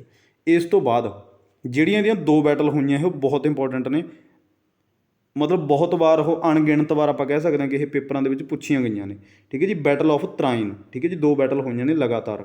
ਤਾਂ then he attacks Punjab and annexed to his dominion. ਪੰਜਾਬ ਦੇ ਉੱਤੇ ਵੀ ਇਹਨੇ ਹਮਲਾ ਕੀਤਾ। ਠੀਕ ਹੈ ਜੀ, ਤਾਂ 1191 ਦੇ ਵਿੱਚ ਇਹਨੇ ਪਹਿਲੀ ਬੈਟਲ ਹੋਈ ਸੀ ਦੀ ਤਰਾਇਨ ਦੀ ਲੜਾਈ ਪਹਿਲੀ। ਤਾਂ ਮਤਲਬ ਇਹਨੇ ਅਟੈਕ ਕੀਤਾ ਸੀ ਪ੍ਰਿਥਵੀ ਰਾਜ ਚੌਹਾਨ ਦੇ ਉੱਤੇ। ਠੀਕ ਹੈ ਜੀ, Chauhan dynasty. But he lose the first battle of Tarain. ਪਰ ਪ੍ਰਿਥਵੀ ਰਾਜ ਚੌਹਾਨ ਵੀ ਇੱਕ ਬਹੁਤ ਤਕੜਾ ਰਾਜਾ ਸੀ, ਬਹੁਤ ਵਧੀਆ ਰਾਜਾ ਸੀ। ਤਾਂ ਉਹਨੇ ਇਹਨੂੰ ਹਰਾਤਾ ਸੀ, ਮੁਹੰਮਦ ਗੌਰੀ ਨੂੰ। ਪ੍ਰਿਥਵੀ ਰਾਜ ਚੌਹਾਨ ਨੇ ਪਹਿਲੀ ਬੈਟਲ ਦੇ ਵਿੱਚ ਇਹਨੂੰ ਹਰਾਤਾ ਸੀ। ਤਾਂ ਸੈਕਿੰਡ ਟਾਈਮ ਇਹ ਫਿਰ ਆਇਆ। ਠੀਕ ਹੈ ਜੀ, ਫਿਰ ਇਹ ਕਹਿੰਦਾ ਵੀ ਮਤਲਬ 1192 ਦੇ ਵਿੱਚ ਇਹਨੇ ਲਗਾਤਾਰ ਫਿਰ ਹਮਲਾ ਕੀਤਾ ਦੂਜੀ ਵਾਰ। ਉਹਨੂੰ ਆਪਾਂ ਕਹਿੰਦੇ ਹਾਂ ਤਰਾਇਨ ਦੀ ਦੂਜੀ ਲੜਾਈ। ਤਾਂ he again attacks on the Prithvi Raj Chauhan and defeated him. ਤਾਂ ਉਸ ਤੋਂ ਬਾਅਦ ਇਹਨੇ ਇਹਨੂੰ ਹਰਾਤਾ ਸੀ ਪ੍ਰਿਥਵੀ ਰਾਜ ਚੌਹਾਨ ਨੂੰ। ਠੀਕ ਹੈ ਜੀ, ਤਾਂ ਦੂਜੀ ਬੈਟਲ ਦੇ ਵਿੱਚ ਜਿੱਤਿਆ ਸੀਗਾ ਇਹ। ਪਹਿਲੀ ਬੈਟਲ ਇਹ ਹਾਰ ਗਿਆ ਸੀ ਜਿਹੜਾ ਮੁਹੰਮਦ ਗੌਰੀ ਸੀ, ਦੂਜੀ ਬੈਟਲ ਇਹ ਜਿੱਤ ਗਿਆ ਸੀ ਤਰਾਇਨ ਦੀ। ਇਹ ਤੁਸੀਂ ਯਾਦ ਰੱਖਿਓ। After his brilliant victory over Prithvi Raj. ਠੀਕ ਹੈ ਜੀ, ਮਤਲਬ ਬ੍ਰਿਲੀਅੰਟ ਵਿਕਟਰੀ ਇਹਨੂੰ ਮੰਨਿਆ ਗਿਆ। ਬ੍ਰਿਲੀਅੰਟ ਕਿਉਂ ਮੰਨਿਆ ਗਿਆ? ਕਿਉਂਕਿ ਪ੍ਰਿਥਵੀ ਰਾਜ ਵੀ ਇੱਕ ਮਤਲਬ ਕੋਈ ਇਹ ਨਹੀਂ ਕਿ ਕੋਈ ਨੋਰਮਲ ਰਾਜਾ ਸੀ, ਬਹੁਤ ਤਕੜਾ ਰਾਜਾ ਸੀ। ਠੀਕ ਹੈ ਜੀ, ਬਹੁਤ ਵਧੀਆ ਰਾਜ ਭਾਗ ਸੀ ਉਹਦਾ। ਤਾਂ ਪ੍ਰਿਥਵੀ ਰਾਜ ਨੂੰ ਜਦੋਂ ਇਹਨੇ ਬ੍ਰਿਲੀਅੰਟ ਇਹਦੀ ਜਿੱਤ ਹੋਈ, ਪ੍ਰਿਥਵੀ ਰਾਜ ਚੌਹਾਨ ਨੂੰ ਇਹਨੇ ਹਰਾਤਾ ਸੈਕਿੰਡ ਬੈਟਲ ਦੇ ਵਿੱਚ। ਤਾਂ he returned to Ghazni leaving behind his favourite general Qutbuddin Aibak. ਤਾਂ ਇਹ ਆਪਣੇ ਇੱਕ ਜਰਨਲ ਨੂੰ ਇੱਥੇ ਛੱਡ ਗਿਆ ਸੀ, ਕਮਾਂਡਰ ਨੂੰ, ਜਿਹੜਾ ਕਿ ਇਹਦਾ ਇੱਕ ਸਲੇਵ ਸੀ, ਇਹਦਾ ਇੱਕ ਗੁਲਾਮ ਸੀ। ਜਿਹੜਾ ਕੁਤਬਦੀਨ ਐਬਕ ਸੀ ਇਹਦਾ ਗੁਲਾਮ ਸੀ। ਕਿਉਂਕਿ ਪਹਿਲਾਂ ਜਿਹੜੀ ਅਰਬਸ ਦੇ ਵਿੱਚ ਆਪਾਂ ਦੇਖਦੇ ਹਾਂ ਗੁਲਾਮ ਪ੍ਰਥਾ ਬਹੁਤ ਚੱਲਦੀ ਸੀ। ਇਹ ਗੁਲਾਮ ਬਣਾ ਕੇ ਰੱਖਦੇ ਸੀ, ਮਤਲਬ ਬੰਦਿਆਂ ਨੂੰ ਖਰੀਦਦੇ ਸੀ, ਇਹ ਆਪਦੇ ਨੀਚੇ ਇਹ ਧੱਕੇ ਨਾਲ ਕੰਮ ਕਰਵਾਉਂਦੇ ਸੀ। ਠੀਕ ਹੈ ਜੀ, ਤਾਂ ਇਹ ਕੁਤਬਦੀਨ ਐਬਕ ਵੀ ਇਹਦਾ ਇੱਕ ਕਮਾਂਡਰ ਵੀ ਸੀ ਅਤੇ ਇਹਦਾ ਇੱਕ ਗੁਲਾਮ ਵੀ ਸੀ, ਫੇਵਰੇਟ ਜਨਰਲ ਸੀਗਾ। ਤਾਂ ਇਹ ਮਤਲਬ ਜਿੱਤ ਕੇ ਉਹਨੂੰ ਇਹ ਦੇ ਗਿਆ ਸੀ ਕੁਤਬਦੀਨ ਐਬਕ ਨੂੰ। ਉਹ ਕਹਿੰਦੇ ਵੀ ਠੀਕ ਹੈ, ਤੂੰ ਇਹ ਸਾਰਾ ਰਾਜ ਭਾਗ ਸੰਭਾਲ। ਠੀਕ ਹੈ ਜੀ, ਵੀ ਇਸ ਤੋਂ ਬਾਅਦ ਅੱਗੇ ਤੂੰ ਵਧਾ। ਠੀਕ ਹੈ ਜੀ, ਤਾਂ ਅੱਗੇ ਆਪਾਂ ਪੜ੍ਹਦੇ ਹਾਂ ਖਵਾਜਾ ਮੋਇਨੂਦੀਨ ਚਿਸ਼ਤੀ ਦਾ। ਜਿਹੜਾ ਆਪਾਂ ਇਹਦੇ ਬਾਰੇ ਪੜ੍ਹਾਂਗੇ ਕੁਤਬਦੀਨ ਐਬਕ ਬਾਰੇ, ਉਹ ਆਪਾਂ ਅੱਗੇ ਪੜ੍ਹਾਂਗੇ, ਜਿਹਦੇ ਵਿੱਚ ਆਪਾਂ ਸਲੇਵ ਡਾਇਨੈਸਟੀ ਬਾਰੇ ਪੜ੍ਹਾਂਗੇ। ਤਾਂ ਕੁਤਬਦੀਨ ਐਬਕ ਉਹਦਾ ਫਾਊਂਡਰ ਸੀਗਾ ਸਲੇਵ ਡਾਇਨੈਸਟੀ ਦਾ। ਤਾਂ ਅਗਲੀ ਜਿਹੜੀ ਆਪਣੀ ਕਲਾਸ ਆਊ ਉਹਦੇ ਵਿੱਚ ਆਪਾਂ ਕੁਤਬਦੀਨ ਐਬਕ ਬਾਰੇ ਇੱਕ ਇੱਕ ਪੁਆਇੰਟ ਪੂਰੇ ਡਿਟੇਲ ਦੇ ਵਿੱਚ ਪੜ੍ਹਾਂਗੇ। ਤਾਂ ਇਹਦੇ ਵਿੱਚ ਆਪਾਂ ਕਿਹੜਾ ਤੁਹਾਨੂੰ ਇੱਕ ਵਾਰ ਤੁਹਾਨੂੰ ਮੈਂ ਇਹ ਦੱਸ ਦਿੰਦਾ ਕਿ ਖਵਾਜਾ ਮੋਇਨੂਦੀਨ ਚਿਸ਼ਤੀ ਸੀਗਾ ਅਤੇ ਇੱਕ ਕੁਤਬਦੀਨ ਬਖਤਿਆਰ ਕਾਕੀ ਸੀਗਾ। ਖਵਾਜਾ ਮੋਇਨੂਦੀਨ ਚਿਸ਼ਤੀ ਦੀ ਯਾਦ ਦੇ ਵਿੱਚ ਕੀ ਬਣਾਇਆ ਗਿਆ ਹੈਗਾ? 2.5 ਦਿਨ ਕਾ ਝੋਪੜਾ। ਠੀਕ ਹੈ ਜੀ, 2.5 ਤੁਸੀਂ ਲਿਖ ਲਿਓ, ਠੀਕ ਹੈ ਜੀ। ਤਾਂ ਇੱਥੇ ਥੋੜ੍ਹਾ ਲਿਖਣ ਦੇ ਵਿੱਚ ਮੈਨੂੰ ਪ੍ਰੋਬਲਮ ਆਉਂਦੀ ਹੈ, ਤਾਂ ਮੈਂ ਤੁਹਾਨੂੰ ਦੱਸ ਦਿੰਦਾ ਕਿ ਮੋਇਨੂਦੀਨ ਚਿਸ਼ਤੀ ਦੀ ਯਾਦ ਦੇ ਵਿੱਚ ਬਣਾਇਆ ਗਿਆ ਸੀਗਾ 28 ਦਿਨ ਕਾ ਝੋਪੜਾ, ਅਤੇ ਕੁਤਬਦੀਨ ਬਖਤਿਆਰ ਕਾਕੀ ਦੀ ਯਾਦ ਦੇ ਵਿੱਚ ਬਣਾਇਆ ਗਿਆ ਸੀਗਾ ਆਪਣਾ ਕੁਤਬ ਮੀਨਾਰ, ਠੀਕ ਹੈ ਜੀ। ਤਾਂ ਜਿਹੜਾ ਆਪਣਾ ਕੁਤਬ ਮੀਨਾਰ ਬਣਾਇਆ ਗਿਆ, ਇਹਦੇ ਬਾਰੇ ਬੱਚੇ ਕਨਫਿਊਜ਼ ਹੋ ਜਾਂਦੇ ਨੇ ਕਿ ਉਹ ਕਿਹਦੀ ਯਾਦ ਦੇ ਵਿੱਚ ਬਣਾਇਆ ਗਿਆ, ਠੀਕ ਹੈ ਜੀ, ਬਣਾਇਆ ਗਿਆ। ਤਾਂ ਉਹ ਬਣਾਇਆ ਗਿਆ ਆਪਣੀ ਕੁਤਬਦੀਨ ਬਖਤਿਆਰ ਕਾਕੀ ਦੀ ਯਾਦ ਦੇ ਵਿੱਚ। ਬਟ ਉੱਥੇ ਜਿਹੜੇ ਸਟੂਡੈਂਟ ਆ ਉਹ ਕਿੱਥੇ ਟਿਕ ਲਾਏ ਹੁੰਦੇ ਨੇ, ਕੁਤਬਦੀਨ ਐਬਕ ਦੀ ਯਾਦ ਦੇ ਵਿੱਚ ਲਾਏ ਹੁੰਦੇ ਨੇ। ਬਣਾਇਆ ਬੇਸ਼ੱਕ ਇਹਨੇ ਸੀ, ਕੁਤਬਦੀਨ ਐਬਕ ਨੇ ਕੁਤਬ ਮੀਨਾਰ ਨੂੰ ਬਣਾਇਆ ਸੀ, ਪਰ ਯਾਦ ਕਿਹਦੀ ਵਿੱਚ ਬਣਾਇਆ ਸੀ? ਉਹ ਬਣਾਇਆ ਸੀ ਕੁਤਬਦੀਨ ਬਖਤਿਆਰ ਕਾਕੀ ਦੀ ਯਾਦ ਦੇ ਵਿੱਚ। ਇੱਕ ਬਹੁਤ ਮਤਲਬ ਪ੍ਰਸਿੱਧ ਸੂਫੀ ਸੰਤ ਸੀਗੇ, ਤਾਂ ਇਹਦੀ ਯਾਦ ਦੇ ਵਿੱਚ ਬਣਾਇਆ ਸੀ। ਕਿ ਖਵਾਜਾ ਮੋਇਨੂਦੀਨ ਚਿਸ਼ਤੀ 28 ਦਿਨ ਕਾ ਝੋਪੜਾ ਅਜਮੇਰ ਦੇ ਵਿੱਚ, ਜਿਹੜੇ ਆਪਾਂ ਉਹਨਾਂ ਦੀ ਦਰਗਾਹ ਬਣੀ ਹੋਈ ਹੈ ਅਜਮੇਰ ਦੇ ਵਿੱਚ, ਤਾਂ ਉੱਥੇ 28 ਦਿਨ ਕਾ ਝੋਪੜਾ ਬਣਿਆ ਹੋਇਆ ਖਵਾਜਾ ਮੋਇਨੂਦੀਨ ਚਿਸ਼ਤੀ ਦੀ ਯਾਦ ਦੇ ਵਿੱਚ। ਤਾਂ ਇਹਨਾਂ ਬਾਰੇ ਆਪਾਂ ਡਿਟੇਲ ਦੇ ਵਿੱਚ ਵੀ ਪੜ੍ਹਾਂਗੇ ਅੱਗੇ। ਤਾਂ ਇਹਦੇ ਨਾਲ ਆਏ ਸੀਗੇ ਸਾਰੇ ਜਿਹੜੇ ਸੂਫੀ ਸੰਤ ਸੀ, ਕੁਤਬਦੀਨ ਐਬਕ ਦੇ ਨਾਲ ਆਏ ਸੀ, ਇਹ ਯਾਦ ਰੱਖਣਾ ਤੁਸੀਂ। ਅਗਲਾ ਜਿਹੜਾ ਆਪਣਾ ਪੁਆਇੰਟ ਹੈ, Bakhtiyar Khilji one of the Ghori's commander destroyed the Nalanda university. ਇੱਕ ਬਖਤਿਆਰ ਖਿਲਜੀ ਆਇਆ ਸੀ, ਬਹੁਤ ਕਰੂਅਲ ਬੰਦਾ ਸੀ ਇਹ, ਬਹੁਤ ਭੈੜਾ ਬੰਦਾ ਸੀ ਇਹ ਬਖਤਿਆਰ ਖਿਲਜੀ। ਇਹ ਬੰਦੇ ਦੀ ਅੱਖ ਸੀਗੀ ਜਿਹੜੀ ਉਹ ਸੀਗੀ ਲਿਟਰੇਚਰ ਦੇ ਉੱਤੇ।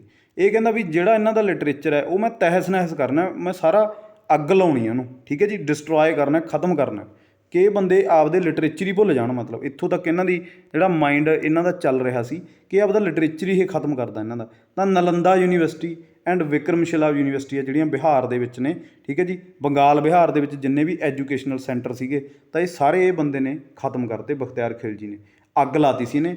ਇਹ ਕਹਿੰਦੇ ਆ ਕਿ ਕਈ ਮਹੀਨਿਆਂ ਤੱਕ ਇਹ ਯੂਨੀਵਰਸਿਟੀਆਂ ਦੇ ਵਿੱਚ ਜਿਹੜੀਆਂ ਕਿਤਾਬਾਂ ਸੀ ਉਹ ਅੱਗ ਦੇ ਨਾਲ ਮੱਚੀ ਗਈਆਂ, ਠੀਕ ਹੈ ਜੀ। ਮਤਲਬ ਕਈ ਮਹੀਨਿਆਂ ਤੱਕ ਉੱਥੇ ਧੂੰਆਂ ਨਿਕਲਦਾ ਰਿਹਾ, ਕਿਉਂਕਿ ਬਹੁਤ ਸਾਰਾ ਇਹਦੇ ਵਿੱਚ ਖਜ਼ਾਨਾ ਸੀਗਾ ਵਿਕਰਮਸ਼ਿਲਾ ਅਤੇ ਨਾਲੰਦਾ ਯੂਨੀਵਰਸਿਟੀ ਦੇ ਵਿੱਚ। ਮਤਲਬ ਇੱਕ ਲੱਖਾਂ ਦੀ ਗਿਣਤੀ ਦੇ ਵਿੱਚ ਮਤਲਬ ਬੁੱਕਸ ਸੀਗੀਆਂ, ਠੀਕ ਹੈ ਜੀ। ਬਹੁਤ ਸਾਰਾ ਜਿਹੜਾ ਆਪਣਾ ਕਹਿ ਸਕਦੇ ਹਾਂ ਕਿ ਲਿਟਰੇਚਰ ਸੀ, ਤਾਂ ਉਹ ਸਾਰਾ ਇਹ ਬੰਦੇ ਨੇ ਤਹਿਸ ਨਹਿਸ ਕਰਤਾ, ਠੀਕ ਹੈ ਜੀ, ਬਖਤਿਆਰ ਖਿਲਜੀ ਨੇ। ਇਹ ਤੁਸੀਂ ਯਾਦ ਰੱਖਿਓ। ਤਾਂ ਇਹ ਬੰਦਿਆਂ ਨੇ ਇਹ ਬਹੁਤ ਗਲਤ ਜਿਹੜਾ ਆਪਾਂ ਕਹਿ ਸਕਦੇ ਹਾਂ ਕਿ ਪੁਆਇੰਟ ਇਹਨਾਂ ਨੇ ਚੱਕੇ ਸੀ, ਠੀਕ ਹੈ ਜੀ। ਜਿਵੇਂ ਕਿ ਬਖਤਿਆਰ ਖਿਲਜੀ, ਇਹਦਾ ਨਾਮ ਬਹੁਤ ਆਉਂਦਾ, ਤਾਂ ਇਹਦੇ ਬਾਰੇ ਕੁਐਸਚਨ ਵੀ ਆਉਂਦਾ ਕਿ ਇਹ ਯੂਨੀਵਰਸਿਟੀ ਡਿਸਟਰੋਏ ਕਿਹਨੇ ਕੀਤੀਆਂ ਸੀ? ਤਾਂ ਬਖਤਿਆਰ ਖਿਲਜੀ ਨੇ, ਇਹ ਯਾਦ ਰੱਖਿਓ।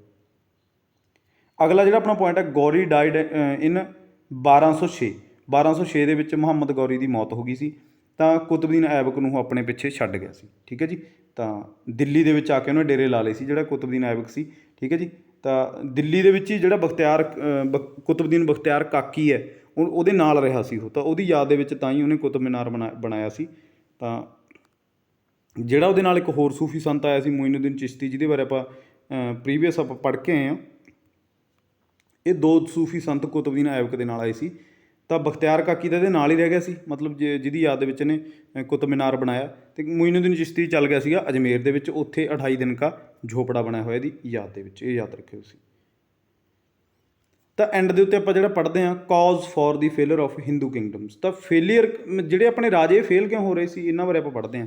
ਕਿਉਂਕਿ ਇਹ ਤਾਂ ਹੈ ਨਹੀਂ ਕਿ ਹੁਣ ਲਗਾਤਾਰ ਹੀ ਇਹ ਪਲੰਡਰ ਬੰਦੇ ਕਰ ਰਹੇ ਸੀ, ਲਗਾਤਾਰ ਇਹਨਾਂ ਦਾ ਇੱਕ ਰਾਹ ਖੁੱਲ੍ਹ ਗਿਆ ਸੀ। ਤਾਂ ਆਪਣੇ ਵਾਲੇ ਰਾਜੇ ਮਤਲਬ ਇੰਨੇ ਵੀਕ ਕਿਉਂ ਚੱਲ ਰਹੇ ਸੀ, ਆਪਾਂ ਉਹਨਾਂ ਦਾ ਇੱਕ ਰੀਜ਼ਨ ਪੜ੍ਹਦੇ ਹਾਂ ਕਿ ਕੀ ਸੀ।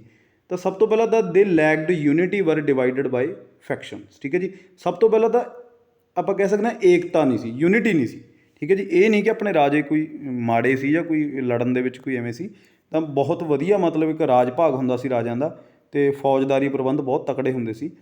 ਤਾਂ ਬਟ ਯੂਨਿਟੀ ਨਹੀਂ ਸੀ, ਆਪਸ ਦੇ ਵਿੱਚ ਹੀ ਮਤਲਬ ਉਹ ਖਾਰ ਖਾਈ ਜਾਂਦੀ ਸੀ। ਯੂਨਿਟੀ ਇੱਕ ਬਹੁਤ ਵੱਡੀ ਪ੍ਰੋਬਲਮ ਆ ਰਹੀ ਸੀ ਉਸ ਟਾਈਮ 'ਤੇ। ਇਹ ਚੀਜ਼ ਦੀ ਮਤਲਬ ਇਹਨਾਂ ਨੇ ਫਾਇਦਾ ਉਠਾਇਆ, ਮੁਸਲਮਾਨਾਂ ਨੇ, ਜਿਹੜੇ ਇਨਵੇਟਰ ਸੀਗੇ ਮੁਸਲਿਮ ਇਨਵੇਟਰ। ਤਾਂ ਦੂਸਰਾ ਜਿਹੜਾ ਪੁਆਇੰਟ ਹੈ, ਦੀ ਮੁਸਲਿਮ ਸੋਲਜਰ ਵਰ ਬੈਟਰ ਔਰਗੇਨਾਈਜੇਸ਼ਨ। ਤਾਂ ਜਿਹੜੇ ਇਹ ਹਮਲਾ ਜਦੋਂ ਇਹ ਕਰਦੇ ਸੀ, ਇਹਨਾਂ ਦੀ ਔਰਗੇਨਾਈਜੇਸ਼ਨ ਬਹੁਤ ਤਕੜੀ ਹੁੰਦੀ ਸੀ, ਤਾਂ ਕਰਕੇ ਇਹ ਇੱਕ ਬਹੁਤ ਵੱਡਾ ਕਾਰਨ ਬਣ ਜਾਂਦਾ ਹੈ। And their greed for the greater wealth of India provide stimulus to them. ਇੱਕ ਇਹਨਾਂ ਦਾ ਜਿਹੜਾ ਲਾਲਚ ਸੀ, ਆਪਾਂ ਕਹਿ ਸਕਦੇ ਹਾਂ ਕਿ ਲਾਲਚ ਬਹੁਤ ਮਤਲਬ ਤਕੜਾ ਸੀ ਇਹਨਾਂ ਦਾ। ਜਿਵੇਂ ਆਪਾਂ ਕਹਿ ਸਕਦੇ ਹਾਂ ਕਿ ਧਨ, ਜਦੋਂ ਇਹ ਚੀਜ਼ ਇਹਨਾਂ ਦੇ ਮਾਈਂਡ ਦੇ ਵਿੱਚ ਆਉਂਦਾ ਸੀ ਕਿ ਧਨ ਦੌਲਤ ਬਹੁਤ ਜ਼ਿਆਦਾ ਹੈ, ਠੀਕ ਹੈ ਜੀ, ਆਪਾਂ ਆਪਾਂ ਇੱਥੋਂ ਲੁੱਟ ਸਕਦੇ ਹਾਂ। ਤਾਂ ਉਹ ਇੱਕ ਗਰੀਡ ਸੀਗਾ, ਇੱਕ ਬਹੁਤ ਵੱਡਾ ਲਾਲਚ ਸੀ, ਠੀਕ ਹੈ ਜੀ। ਤਾਂ ਉਹ ਲਾਲਚ ਇਹਨਾਂ ਤੋਂ ਇਹ ਸਾਰਾ ਕੁਝ ਕਰਵਾਉਂਦਾ ਸੀ, ਇਹ ਵੀ ਤੁਸੀਂ ਯਾਦ ਰੱਖਣਾ। ਅਗਲਾ ਜਿਹੜਾ ਆਪਣਾ ਪੁਆਇੰਟ ਹੈ, among the Hindus the duty of fighting is only Kshatriya. ਹਾਂ, ਇਹ ਇੱਕ ਬਹੁਤ ਵੱਡੀ ਪ੍ਰੋਬਲਮ ਆ ਰਹੀ ਸੀ, ਕਿਉਂਕਿ ਇਹ ਵੇਦਾਂ ਤੋਂ ਚੱਲੀ ਆ ਰਹੀ ਸੀ, ਵੈਦਿਕ ਕਲਚਰ ਤੋਂ ਇਹ ਚੱਲੀ ਸੀ ਕਿ ਜਿਹੜੇ ਖੱਤਰੀ ਹੁੰਦੇ ਸੀ, ਕਸ਼ਤਰੀ ਹੈ ਜਿਹਨੂੰ ਆਪਾਂ ਕਹਿ ਦਿੰਦੇ ਹਾਂ, ਇਹ ਵੀ ਮਤਲਬ ਇਹ ਲੋਕ ਜਿਹੜੇ ਹੁੰਦੇ ਸੀ ਇਹ ਮੰਨਦੇ ਸੀ ਕਿ ਮੈਦਾਨ ਦੇ ਵਿੱਚ ਜਾਂ ਤਾਂ ਮਰਨਾ ਹੈ ਤੇ ਜਾਂ ਲੜਨਾ, ਬਟ ਮੈਦਾਨ ਦੇ ਵਿੱਚੋਂ ਭੱਜਣਾ ਨਹੀਂ। ਤਾਂ ਇਹ ਖੱਤਰੀਆਂ ਦੀ ਸਿਰਫ ਮਤਲਬ ਉਦੋਂ ਤੱਕ ਆਉਂਦੇ ਜਦੋਂ ਤੱਕ ਮੁਸਲਿਮ ਇਨਵੇਡਰ ਆਏ, ਤਾਂ ਜਿਹੜੇ ਦੂਸਰੇ ਲੋਕ ਸੀ ਉਹ ਤਾਂ ਲੁਕ ਛਿਪ ਜਾਂਦੇ ਸੀ। ਉਹ ਕਹਿੰਦੇ ਸੀ ਕਿ ਸਿਰਫ ਖੱਤਰੀ ਲੜਨਗੇ, ਇਹਨਾਂ ਦੀ ਡਿਊਟੀ ਹੈ, ਸਿਰਫ ਖੱਤਰੀ ਧਰਮ ਹੈ ਜਿਹੜਾ ਉਹ, ਇਹਨਾਂ ਦੀ ਡਿਊਟੀ ਹੈ ਕਿ ਸਿਰਫ ਇਹ ਲੜਨਗੇ, ਅਸੀਂ ਨਹੀਂ ਲੜਦੇ। ਇਹ ਵੀ ਇੱਕ ਬਹੁਤ ਵੱਡੀ ਕਮੀ ਸੀ, ਠੀਕ ਹੈ ਜੀ। ਤਾਂ ਸਿਰਫ ਇਹ ਲੋਕ ਹੀ ਲੜਦੇ ਸੀ। ਤਾਂ ਅੱਜ ਦੇ ਸੈਸ਼ਨ ਦਾ ਜਿਹੜਾ ਆਪਣਾ ਲਾਸਟ ਪੁਆਇੰਟ ਹੈ, the Hindus were always on the defensive ਵਿਚ ਵਾਜ਼ ਆਲਵੇਜ਼ ਵੀਕ ਪੋਜੀਸ਼ਨ। ਆਪਣੇ ਵਾਲੇ ਜਿਹੜੇ ਰਾਜੇ ਸੀ ਉਹ ਸਿਰਫ ਡਿਫੈਂਸਿਵ ਸੀ, ਉਹ ਸਿਰਫ ਆਪਦੀ ਰੱਖਿਆ ਲਈ ਬੈਠੇ ਸੀਗੇ।